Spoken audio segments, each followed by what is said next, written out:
ആകാശവാണി. നമസ്കാരം. വാർത്തകൾ വായിക്കുന്നത് സോഫിയ ഡാനിയൽ.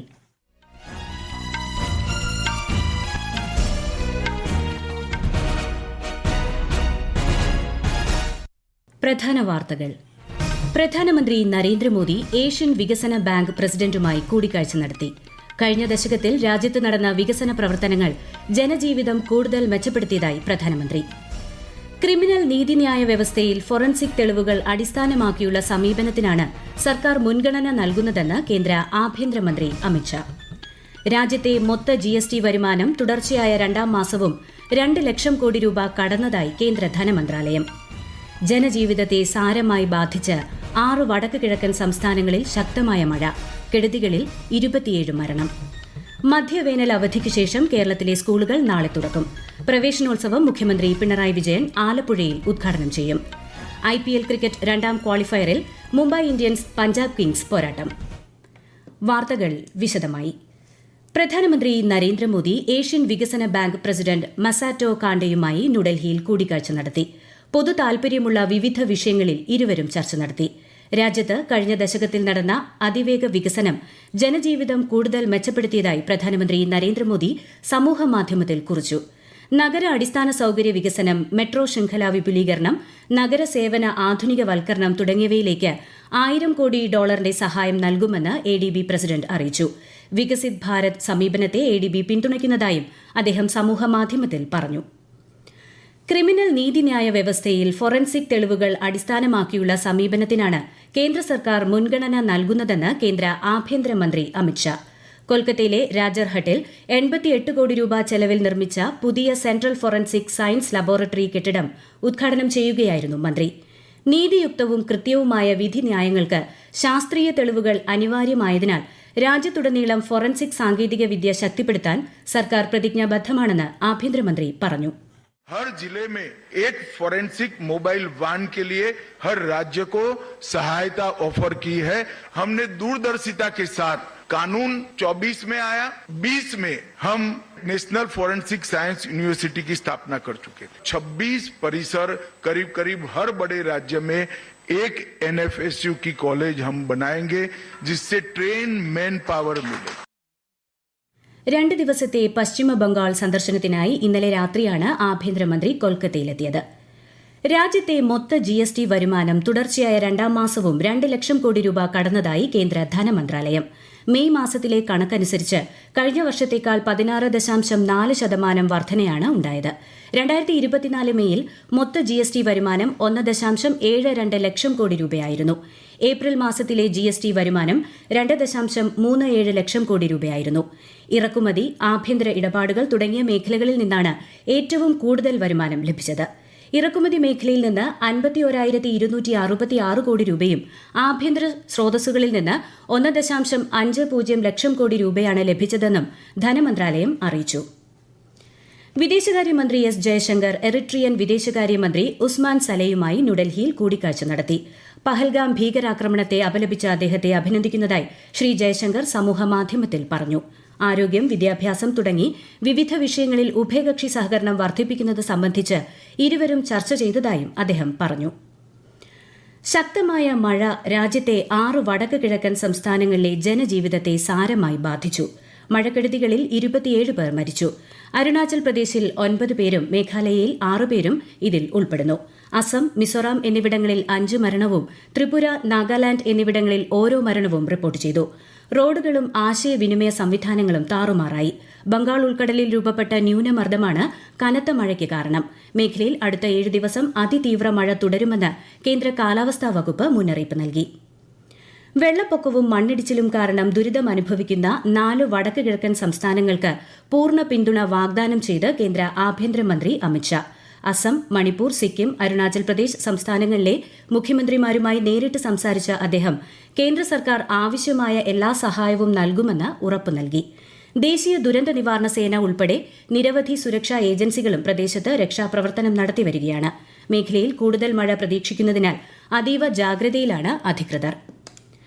അടുത്ത 4 ദിവസം കേരളത്തിലെ വടക്കൻ ജില്ലകളിൽ ശക്തമായ മഴയ്ക്കും തെക്കൻ ജില്ലകളിൽ വ്യാപക മഴയ്ക്കും സാധ്യതയെന്ന് കേന്ദ്ര കാലാവസ്ഥാ വകുപ്പ്. ആലപ്പുഴ, എറണാകുളം, കണ്ണൂർ, കാസർഗോഡ് ജില്ലകളിൽ ഇന്നും നാളെയും മഞ്ഞ ജാഗ്രത പ്രഖ്യാപിച്ചിട്ടുണ്ട്. കേരള, കർണാടക, ലക്ഷദ്വീപ് തീരങ്ങളിൽ മത്സ്യബന്ധനത്തിന് വിലക്ക് ഏർപ്പെടുത്തിയിട്ടുണ്ട്. മധ്യവേനൽ അവധിക്ക് ശേഷം കേരളത്തിലെ സ്കൂളുകൾ നാളെ തുറക്കും. Alappuzha Kalavoor government higher secondary സ്കൂളിൽ നടക്കുന്ന സംസ്ഥാനതല സ്കൂൾ പ്രവേശനോത്സവം രാവിലെ മുഖ്യമന്ത്രി പിണറായി വിജയൻ ഉദ്ഘാടനം ചെയ്യും. നവാഗതരായ കുട്ടികളെ മന്ത്രി വി ശിവൻകുട്ടി സ്വീകരിക്കും. ഈ വാർത്തകൾ ആകാശവാണിയിൽ നിന്ന്. ആകാശവാണി വാർത്തകളും വാർത്താധിഷ്ഠിത പരിപാടികളും All India Radio news Thiruvananthapuram YouTube ചാനലിലും All India Radio news Thiruvananthapuram Facebook പേജിലും AR News_ തിരുവനന്തപുരം ഇൻസ്റ്റഗ്രാം അക്കൌണ്ടിലും AR News_TVM X ഹാൻഡിലും ലഭ്യമാണ്. IPL ക്രിക്കറ്റിൽ രണ്ടാം ക്വാളിഫയറിൽ മുംബൈ ഇന്ത്യൻസ് പഞ്ചാബ് കിങ്സ് പോരാട്ടം. ടോസ് നേടിയ പഞ്ചാബ് കിങ്സ് ബൌളിംഗ് തെരഞ്ഞെടുത്തു. അഹമ്മദാബാദിലെ നരേന്ദ്രമോദി സ്റ്റേഡിയത്തിലാണ് മത്സരം. ഇന്നത്തെ മത്സരത്തിൽ വിജയിക്കുന്ന ടീം ചൊവ്വാഴ്ച നടക്കുന്ന ഫൈനലിൽ റോയൽ ചലഞ്ചേഴ്സ് ബംഗളൂരുവിനെ നേരിടും. ഫ്രഞ്ച് ഓപ്പൺ ടെന്നീസിൽ പുരുഷ വിഭാഗം ഡബിൾസിന്റെ മൂന്നാം റൌണ്ടിൽ ഇന്ത്യ ചെക്ക് റിപ്പബ്ലിക് ജോഡിയായ രോഹൻ ബൊപ്പണ്ണയും ആദം പാവ്ലാസിക്കും ബ്രിട്ടീഷ് ഫിൻലാൻഡ് സഖ്യത്തോട് പരാജയപ്പെട്ടു. ഇതേ വിഭാഗത്തിൽ തന്നെ ഇന്ത്യ അമേരിക്ക ജോഡിയായ യുകി ഭാംറെ, റോബർട്ട് ഗാലോവെയും അമേരിക്കൻ സഖ്യത്തോട് പരാജയപ്പെട്ടു. ടെസ്റ്റ് മത്സരങ്ങൾക്കും വൈറ്റ് ബോൾ മത്സരങ്ങൾക്കും പുതിയ വ്യവസ്ഥകൾ നടപ്പാക്കുമെന്ന് അന്താരാഷ്ട്ര ക്രിക്കറ്റ് കൌൺസിൽ. ടെസ്റ്റുകൾക്ക് ഈ മാസം മുതലും വൈറ്റ് ബോൾ മത്സരങ്ങൾക്ക് ജൂലൈ മുതലുമാണ് പ്രാബല്യമുള്ളത്. നിലവിൽ 50 ഓവർ മത്സരങ്ങളിൽ ഓരോ ഇന്നിംഗ്സിനും 2 പുതിയ ബോൾ ഉപയോഗിക്കാറുണ്ട്. പുതുക്കിയ നിയമങ്ങൾ പ്രകാരം ഇനി മുതൽ 34-ാം ഓവർ വരെയാണ് 2 ബോൾ ഉപയോഗിക്കുക. അതിനുശേഷം ബാക്കി ഓവറുകൾക്ക് 1 ബോൾ തെരഞ്ഞെടുക്കേണ്ടത് ഫീൽഡിംഗ് സൈഡിന്റെ ഉത്തരവാദിത്തമായിരിക്കും. ഭീകരവാദത്തിനെതിരായ ഇന്ത്യയുടെ നിലപാടിന് അനുസൃതമായി പാർലമെന്റ് അംഗങ്ങൾ അടങ്ങുന്ന 7 സർവകക്ഷി സംഘം ആശയവിനിമയ പരിപാടികളുമായി വിവിധ രാജ്യങ്ങളിൽ സന്ദർശനം തുടരുന്നു. JDU MP സഞ്ജയ് കുമാർ ഝായുടെ നേതൃത്വത്തിലുള്ള സംഘം ഇന്തോനേഷ്യൻ സന്ദർശനം പൂർത്തിയാക്കി മലേഷ്യയിലെത്തി. ഭീകരതയ്ക്കെതിരെ വിട്ടുവീഴ്ചയില്ലാത്ത ഇന്ത്യൻ നിലപാട് വ്യക്തമാക്കാൻ സന്ദർശനത്തിൽ ഉടനീളം സാധിച്ചതായി സംഘത്തിലെ അംഗം ജോൺ ബ്രിട്ടാസ് MP പറഞ്ഞു. Concerns with regard to terrorism. We had a couple of meetings. We also addressed the Indian community. We have a buoyant Indian community here with 2.7 million Indians here. And we feel that the purpose of the mission has been accomplished. So by and large, we could successfully convey the message of India that all of us, all the countries have to unite fighting, combating terror. വികസിത കൃഷി Sankalp Abhiyan campaign Pathanamthitta ജില്ലയിൽ തുടരുന്നു. Mylapra, Pramadam block panchayat പരിധിയിൽ ഇന്ന് രാവിലെ campaign നടന്നു. ഈ മാസം 12 വരെ ആകെ 38 ക്യാമ്പയിനുകളാണ് ജില്ലയിൽ നടക്കുക.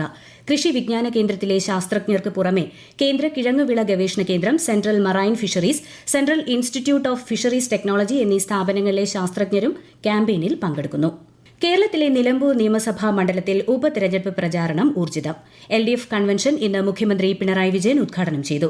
ഉപതെരഞ്ഞെടുപ്പിൽ മോഹൻ ജോർജിനെ BJP ഇന്ന് സ്ഥാനാർത്ഥിയായി പ്രഖ്യാപിച്ചു. അതിനിടെ തിരഞ്ഞെടുപ്പിൽ മത്സരിക്കുമെന്ന് മുൻ MLA PV അൻവർ അറിയിച്ചു. LDF സ്ഥാനാർത്ഥി M സ്വരാജ് നാളെ നാമനിർദ്ദേശ പത്രിക സമർപ്പിക്കും. UDF സ്ഥാനാർത്ഥി ആര്യാടൻ ഷൌക്കത്ത് കഴിഞ്ഞ ദിവസം പത്രിക സമർപ്പിച്ചിരുന്നു. ഈ മാസം 19-നാണ് വോട്ടെടുപ്പ്. 23-ന് വോട്ടെണ്ണൽ നടക്കും. യുക്രൈൻ നടത്തിയ ഡ്രോൺ ആക്രമണത്തിൽ റഷ്യയുടെ 40-ലധികം സൈനിക വിമാനങ്ങൾ തകർന്നതായി റിപ്പോർട്ട്. റഷ്യയിൽ യുക്രൈൻ നടത്തിയ ഏറ്റവും വലിയ ഡ്രോൺ ആക്രമണമാണിതെന്നും റിപ്പോർട്ട് പറയുന്നു. ആക്രമണത്തിൽ റഷ്യൻ വ്യോമസേനയുടെ തന്ത്രപ്രധാനമായ യുദ്ധവിമാനങ്ങൾ തകർന്നതായാണ് വിവരം. 3 ദിവസത്തെ ഫ്രാൻസ് സന്ദർശനത്തിനായി കേന്ദ്രമന്ത്രി പീയൂഷ് ഗോയൽ യാത്ര തിരിച്ചു. ഫ്രഞ്ച് മന്ത്രിമാരുമായി ഉഭയകക്ഷി കൂടിക്കാഴ്ചകൾ നടത്തുന്ന അദ്ദേഹം ഇന്ത്യ ഫ്രാൻസ് സാമ്പത്തിക പങ്കാളിത്തം, വ്യാപാര നിക്ഷേപ സഹകരണം തുടങ്ങിയവ സംബന്ധിച്ച ചർച്ചകൾ നടത്തും. പ്രധാന ഫ്രഞ്ച് കമ്പനികളുടെ ഉന്നത നേതൃത്വവുമായി കൂടിക്കാഴ്ച നടത്തുന്ന ശ്രീ ഗോയൽ ഇന്ത്യ ഫ്രാൻസ് വ്യാപാര സമ്മേളനത്തിലും CEO തല യോഗത്തിലും പങ്കെടുക്കും. പ്രധാന വാർത്തകൾ വീണ്ടും. പ്രധാനമന്ത്രി നരേന്ദ്രമോദി ഏഷ്യൻ വികസന ബാങ്ക് പ്രസിഡന്റുമായി കൂടിക്കാഴ്ച നടത്തി. കഴിഞ്ഞ ദശകത്തിൽ രാജ്യത്ത് നടന്ന വികസന പ്രവർത്തനങ്ങൾ ജനജീവിതം കൂടുതൽ മെച്ചപ്പെടുത്തിയതായി പ്രധാനമന്ത്രി. ക്രിമിനൽ നീതിന്യായ വ്യവസ്ഥയിൽ ഫോറൻസിക് തെളിവുകൾ അടിസ്ഥാനമാക്കിയുള്ള സമീപനത്തിനാണ് സർക്കാർ മുൻഗണന നൽകുന്നതെന്ന് കേന്ദ്ര ആഭ്യന്തരമന്ത്രി അമിത്ഷാ. രാജ്യത്തെ മൊത്ത GST വരുമാനം തുടർച്ചയായ 2ാം മാസവും 2 ലക്ഷം കോടി രൂപ കടന്നതായി കേന്ദ്ര ധനമന്ത്രാലയം. ജനജീവിതത്തെ സാരമായി ബാധിച്ച് 6 വടക്ക് കിഴക്കൻ സംസ്ഥാനങ്ങളിൽ ശക്തമായ മഴ. കെടുതികളിൽ 27 മരണം. മധ്യവേനൽ അവധിക്ക് ശേഷം കേരളത്തിലെ സ്കൂളുകൾ നാളെ തുറക്കും. പ്രവേശനോത്സവം മുഖ്യമന്ത്രി പിണറായി വിജയൻ ആലപ്പുഴയിൽ ഉദ്ഘാടനം ചെയ്യും. IPL ക്രിക്കറ്റ് 2ാം ക്വാളിഫയറിൽ മുംബൈ ഇന്ത്യൻസ് പഞ്ചാബ് കിങ്സ് പോരാട്ടം. വാർത്തകൾ കഴിഞ്ഞു. അടുത്ത വാർത്താ പ്രക്ഷേപണം രാത്രി 8:35-ന്.